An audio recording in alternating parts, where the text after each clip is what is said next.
Hello guys, இன்னைக்கு நம்ம பார்க்க போகிறது பிரில்லியன்ட் டீலர் அனிமையோட எபிசோட் 10 தான். அதனால வீடியோக்குள்ளே போகிறதுக்கு முன்னாடி மறக்காமல் ஒரே ஒரு லைக்கை போட்டுருங்க. அதே மாதிரி இப்போ தான் நம்ம சேனலுக்கு வரீங்களா, சப்ஸ்கிரைப் பண்ணிக்கோங்க. சரி வாங்க, நம்ம டைம் மிஸ் பண்ணாமல் எபிக்குள்ளே போகலாம். எபிக்கோட ஸ்டார்டிங்லேயே அங்கே ப்ரொஃபஸர் சொல்கிறாரு, வாங்க கோல்டன், அவரோட லஞ்சு லார்ட் ஃபெனல் கூட எப்படி போச்சு? அவர் எதுவுமே சொல்லாமல் உட்காராரா? அவரோட மூஞ்ச ஒரு மாதிரி சோகமாக இருக்கும். அதனால அவர் கேட்குறாரு, ஏதாச்சும் பிரச்சனையா? என்ன யோசிக்கிற? என்னால் ஏதாச்சும் பிரச்சனை அவருக்கா இருக்கும்னு யோசிக்கிறியா? இல்ல அப்படி இல்ல. இதுக்கப்புறம் தான் அவர் இன்னொரு விஷயத்த பத்தி யோசிக்கிறாரு. அங்க இன்னொருத்தரும் சொல்லியிருப்பாரு, என்னோட பொண்ணை நீங்க எக்ஸாமின் பண்ணணும். என்னன்னு தெரியல, அவளோட முகத்துல ஒரு சொறி மாதிரி ஏதோ ஒரு விஷயம் வந்திருக்கு. அது ஸ்டார்டிங்ல ஏதோ சரியாயிடுச்சு அப்படின்னு நான் யோசிச்சேன். ஆனா இப்ப பார்த்தா அது ரொம்ப பெருசாயினே போகுது. அதை நீங்க பார்த்தாகணும். அதை பத்தி தான் அவர் யோசிக்கிறாரு. ஏன்னா இதே மாதிரி போச்சுன்னா அதோட விசிபிலிட்டி அதுவும் பெருசாகுது. அது நல்லாவே கீழே வரைக்கும் போயிருக்கு. ஆனா வச்சு கட் பண்ணி விட்டா மூஞ்சில ஒரு பெரிய காயத்தையே உருவாக்கும். அவர் வேற இதை குணப்படுத்தணும்னு சொல்லுவாரா? அதனால இவருக்கு என்ன பண்ணும் தெரியல. ஏன்னா நிறைய பேர் அந்த பொண்ணோட முகத்தை பாக்குற மாதிரி ஆயிடும். அதனால பிரச்சனையை உருவாகலாம். இவர்கிட்ட டிரான்ஸ்பர் பண்றதுக்கு அந்த அளவுக்கு ஆளுங்களும் இல்ல, நிறைய பேரும் தேவைப்படுவாங்க. நான் என்ன பண்றது? இன்னும் இவரு ரொம்ப டென்ஷன் ஆகுறாரா? அங்க இவரோட பப்பி அந்த மில்க் அந்த நாய்க்குட்டியை பார்க்க போறாரு. அதனால கொஞ்சம் நிம்மதியா இருக்க முடியும்ல. அங்க போற வழியில அந்த குடிக்கார ஃப்ரெண்டு அவரும் வர. அவர் போற வழியில சொல்றாரு, யோ நான் கேள்விப்பட்டேன் உன்னோட மில்க்ல இது போற வழியில ஏதோ கேரேஜால நசுங்கி போயிச்சாமே. இதை கேட்டோன்னே அவருக்கு ரொம்பவும் கடுப்பாகுது. அடே நீ என்ன சொல்ற? உண்மையா? அது மரியாதையா சொல்லு. அதுக்கு காரணம் உண்டி நீயா இருந்தானு வச்சுக்கேன், அவ்வளவுதான். வெயிட் பண்ணப்பா, அதுக்கு ஒன்றும் நான் காரணம் இல்லை. ஏன்னா அந்த நாய்க்குட்டிய யாரு டாகி சிட்டிங் பண்ணிருந்தாங்களோ அவங்களால தான் அந்த ஆக்சிடென்டே ஏற்பட்டதான். அதே மாதிரி அந்த நாய்க்குட்டிக்கு எதுவுமே ஆகல. அவன் ஹீல் பண்ணிட்டானா பிரச்சனை இல்லையா? இதை பத்தி மத்தவங்க கிட்ட கேட்டு கன்ஃபார்ம் பண்ண அவர் பயந்து போயிடாரு. எல்லாமே உண்மைதான். அங்க போய் பாக்குறாரா, அதுக்கு எந்த விதமான காயமும் இல்ல. இந்த அகாடமில இந்த மாதிரி ஒருத்தங்க இருக்காங்களா? கேரேஜை வச்சு ஏத்திருக்காங்க. அங்க உடம்புல எந்த விதமான காயமும் இல்ல. யாரு இப்படி ஹீல் பண்ணிருப்பா? இதுக்கப்புறம் அங்க பிரச்சனைன்னு நம்ம கிறிஸ்டன் வந்திருப்பால. அங்க என்ன பிரச்சனை நீ இப்போதான் நம்மளுக்கு தெரிய வருது. ஸ்டார்டிங்ல கோல்டன் ஒரு பொண்ணை பத்தி பேசியிருப்பாருல, அது வேற யாரும் இல்ல, அந்த பெரிய 7 நோபல்ஸ் இருப்பாங்களே அதுல இருக்க ஒரு நோபலோட பொண்ணு தான் அது. அவளோட மூஞ்சில அந்த ரேஷஸ் மாதிரி ஏதோ ஒன்று வந்ததுல அதை இவன் கிட்ட கியூர் பண்ண சொல்லியிருக்காங்க.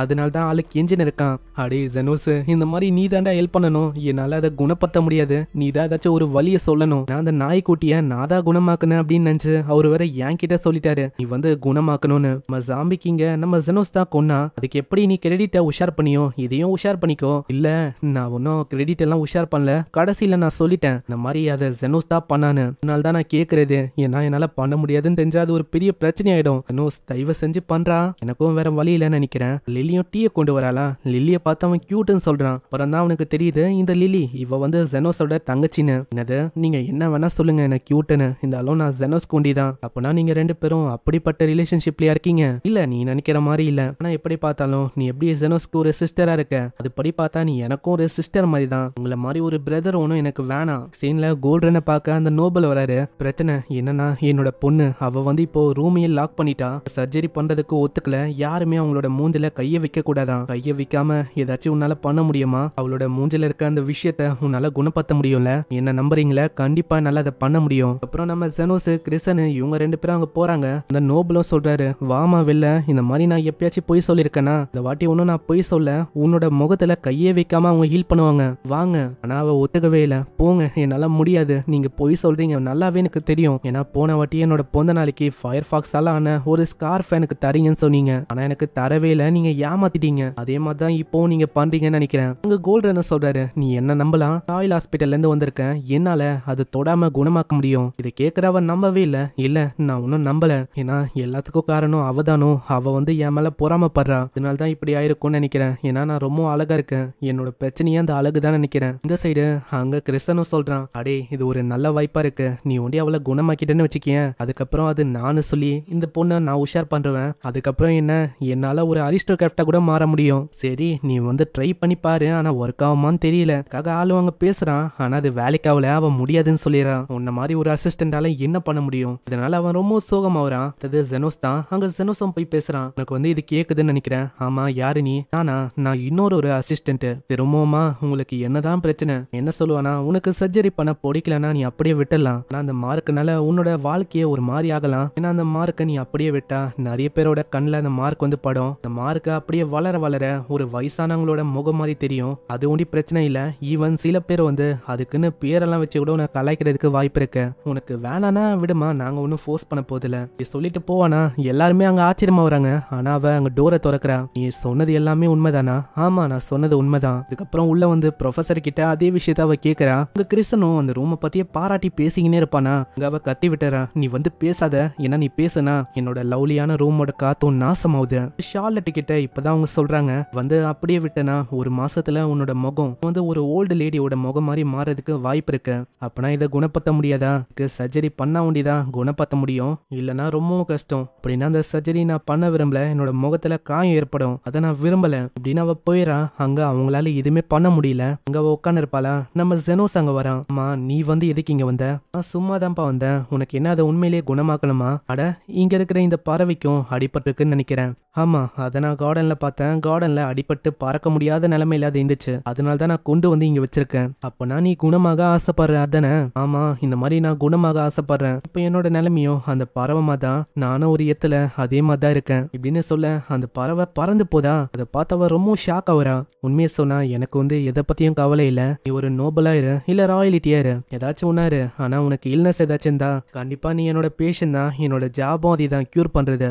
அப்பனா நீ சொல்றபடி பார்த்தா என்னாலேயே பறக்க முடியுமா? கண்டிப்பா உன்னாலேயே பறக்க முடியும். அப்படி உனக்கு வேணும்னா இதுக்கு அவ ஒத்துக்கிறா. அங்க சர்ஜரி பண்ண அவங்க 3 பேரும் தான் இருக்காங்க.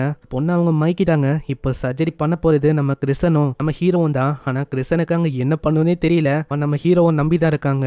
நீ தானே என்னோட டாகிய சரி பண்ண, போ சரி பண்ண. அவனோட கையெல்லாம் பயங்கரமா நடுங்க ஆரம்பிக்குது. அங்க ஹீரோ சொல்றான், இப்படி எல்லாம் பண்ண வேலைக்காவது, இது வந்து ஈஸியான வேலை தான். நீ என்ன இதுக்கு முன்னாடி இதெல்லாம் பண்ணிருக்கியா? ஒரு சின்ன பையனா இருக்கும் போது இதை பண்ணது, அதுக்கப்புறம் இப்போ பண்ற எனக்கு எக்ஸ்பீரியன்ஸ் இருக்கு. நம்ம கிறிஸ்டன் வந்து புக்ல பாத்திருப்பான், இதோட டிஃபிகல்ட்டியும் ஏ லெவல்ல இருக்கு. ஹீரோவும் ஸ்கேன் பண்ணி எவ்வளவு தூரம் வெட்டணும்னு சொல்ல அங்க கிறிஸ்டன் இதை கேட்டு ரொம்ப ஆச்சரியமா வரான். அடே, எப்படா உன்னால இதெல்லாம் பண்ண முடியுது? அதே மாதிரி அவங்க வெட்டி எடுக்கிறாங்க.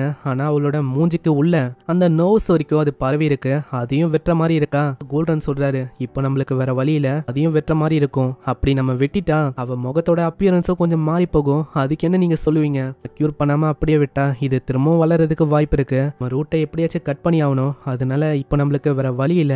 கூடிய சீக்கிரத்துல அந்த எலெக்ஷனும் வரப்போகுது. இப்போ என்னோட ரெப்புடேஷன் நாசமான அவ்வளவுதான். நம்ம இதை பண்ணி ஆகணும். நாளைக்கு நம்ம ராயல் ஹாஸ்பிட்டல்ல அவளை சேர்த்தலாம் அப்படின்னு அவரு சொல்றாரு. அங்க பண்ண சொல்றாரா? இல்ல அங்க இதெல்லாம் கேக்குது. ஆமா, ஏதாச்சும் பிரச்சனையா என்ன? அங்க கிறிஸ்டனை அவசரப்பட்ட தெரியாதனமா அந்த நோஸ் வெட்டி விட்டுறான். இதனால கோல்டனே கத்த ஆரம்பிச்சிடறாரு. ஏய் பைத்தியக்காரா, நீ என்ன பண்ணிருக்க? ஏதாச்சும் பிரச்சனையா உள்ள? இல்ல அது ஒண்ணும் இல்ல, நாளைக்கு அவளை ராயல் ஹாஸ்பிட்டல்ல கொண்டு வர மாதிரி இருக்கும். அப்பதான் அவளோட முகத்தை திரும்பவும் ரீஸ்டோர் பண்ண முடியும். அவளோட நர்வ்ஸை கனெக்ட் பண்ணிடுறேன். கம்ப்ளீட்டா ரீஸ்டோர் ஆகலனாலும் கண்டிப்பா அவளோட முகம் ஓரளவு பர்ஃபெக்டா இருக்கும். அங்க இப்படி அவரு சொல்றாரா? நம்ம ஜெனோஸ் வந்து சொல்றான், அவன் நம்ம மேல நம்பிக்கை வச்சா ஒரு ஹீலரா, அந்த நம்பிக்கையை நம்ம உடைக்க கூடாது. அவ டான்ஸ் ஆடணும், பறக்கணும் அப்படின்னு ஆசைப்பட்டா, அதனால நம்ம அதை உண்மையாக்கணும். அதனால ஜெனோஸ் அப்படி பண்றானா. அந்த சர்ஜரி அதுவும் அங்க சக்சஸ் ஆகுது. அங்க அவரு ரொம்ப ஆச்சரியமா வராரு. இதுக்கப்புறம் அவ எழுந்தோடனே முகத்தை பாக்குறா. அங்க முகமும் நல்லா இருக்கிறத பார்த்து அவளுக்கு ரொம்ப சந்தோஷமா இருக்கு. எனக்கு இப்பதான் ரொம்ப நிம்மதியா இருக்கு. ஆமா, உன்னை காப்பாத்தினது அந்த கோல்டன் தான். ஒரு நான் எலெக்ஷன்ல எல்லாம் விட வேணாம் அப்படின்னு யோசிச்சேன். நான் அவரு என்னோட டாட்டரையே காப்பாத்தி இருக்காரு. அதனால அவருக்கு என்னோட ஃபுல் சப்போர்ட் இருக்கு. அங்க சடனா அவ மயக்கத்துல இருக்கும் போதும் நம்ம ஹீரோ சொன்ன விஷயம் எல்லாம் ஞாபகம் வருமா? அங்க அவ அப்பா கிட்ட பேரை கேக்குறா. ஆமா, அந்த அசிஸ்டன்ட் என்னோட பேர் என்னது? யார பத்தி நீ சொல்ற? அதான் என்கிட்ட ஒரு பேடான மேனர்ல பேசுனானே அவன். ஓ, அவனை பத்தி பேசுறீங்களா? அவனோட பேரு ஜெனோஸ்ன்னு நினைக்கிறேன். இதை நினைச்சு அவ ரொம்ப சந்தோஷமா வரா. ஏன்னா ஜெனோஸ் சொன்ன மாதிரியே பண்ணிட்டான். இதுக்கப்புறம் அங்க பாட்டெல்லாம் அவங்க கொண்டு வராங்க. அந்த இடத்துல பெக்கரும் வந்து கேக்குறாரு, ஆமா உன்னோட சர்ஜரி எல்லாம் எப்படி போச்சு? எப்படியோ நல்லா போயிருக்கும். அதுக்குள்ள பின்னாடியே கிறிஸ்டனும் வந்து சொல்றான், ப்ரோ முக்கியமான விஷயம் என்னன்னா கோல்டனோட அந்த டின்னர் பார்ட்டிக்கு நம்ம 2 பேரையும் இன்வைட் பண்ணிருக்காங்க அப்படின்னு அவன் சொல்லிட்டு போறான். அங்க பெக்கரும் சொல்றாரு, ஹே ஜெனோஸ், உன்னையும் அவங்க இன்வைட் பண்ணிருக்காங்க. ஏன்னா சாதாரணமாலாம் அங்க அவ்வளவு சீக்கிரத்துல எல்லாராலையும் போக முடியாது. அந்த பார்ட்டியும் ஈவினிங் தான் நடக்க போகுது. அங்க ஈவினிங்ல தான் இவன் போகவும் போறான். ஜெனோஸ், நான் நினைச்ச மாதிரியே தான் எல்லாமே போகுது. நான் கொண்டு வந்தது நல்ல விஷயமா தான் இருக்கு. ஏன்னா நான் நினைச்ச மாதிரி தான் எல்லாமே போயிருக்கு. அவ்வளவுதான், இதுக்கப்புறம் உன்னோட ஜாபும் முடிய போகுது. அவரு சொல்ல இந்த இடத்துலயே இந்த எபிசோட முடியுது. சோ மறக்காம ஒரே ஒரு லைக்கை போட்டுங்க. ஏன்னா அப்பதான் மத்த எபிசோட உங்களை தேடி வரும். அதே மாதிரி சேனலுக்கு சப்ஸ்கிரைப் பண்ணலன்னா சப்ஸ்கிரைப் பண்ணிக்கோங்க. அவங்கள நெக்ஸ்ட் எபிசோட்ல சந்திக்கிறேன். அது வரைக்கும் சைனரா.